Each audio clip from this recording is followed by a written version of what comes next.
So dia ada 4. Speed, script, log, review. 4 ni implement, insyaAllah you akan nampak conversion you start naik. Okay, you spend duit iklan, leads dah masuk, staff handle, conversion teruk. Bukan sebab salah leads, tapi salah sistem. Ini adalah masalah common yang saya jumpa most of saya punya klien. Macam mana kita nak tahu salah leads tak berkualiti ataupun conversion tu yang teruk? So selalunya owner akan blame staff lemah, tapi staff lemah sebab tak ada sistem. Tapi bila sistem ada, average staff pun boleh perform macam top tier. So dia ada 4 rules. Ini saya sendiri buatlah, ada 4 rules. Rule yang pertama adalah speed. Speed ni you kena set, kena bagi tahu pada staff, you kena reply contoh dalam setengah jam mesti reply. Tapi setengah jam tu agak lama. Dalam 15 minit, 10 minit, you dah kena reply any new leads.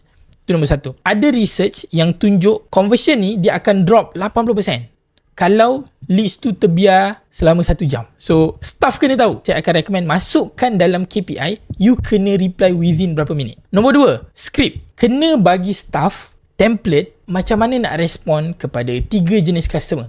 Cold customer macam mana, warm customer macam mana, hot customer macam mana. Company perlu sediakan. Jangan, you pandai-pandai lah. Jangan fikir macam tu. Kalau dia pandai, bagus. Tapi kalau dia tak pandai, so you kena provide script. A few client saya bagi je script. Saya bagi script, ini template. Adjust sesuai mengikut you punya business. Nombor 3, log. Setiap interaction, kena ada log. Kita kena record. Biasanya orang akan guna CRM, so on lah. Ada a few client saya pun saya buatkan custom CRM system supaya ada record dekat situ. Kenapa? Kalau staff berhenti ke apa ke, you still ada data. Most of client, dia tak ready. Dia rasa staff ni akan bekerja dengan dia sampai bila-bila. Tapi tak. Kadang-kadang staff ni dia bekerja 3 bulan, 6 bulan. Lepas tu, dia rasa tak sesuai, dia berhenti. So what happen kalau staff tu berhenti? Adakah you boleh survive atau you terpaksa cari leads baru? So, kena ada log. Rules keempat adalah review.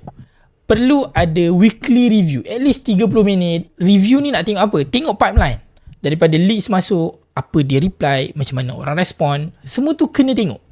Dan perlu tanya, leads ni dah berapa lama? So, apa action next? Kita kena tanya soalan tu.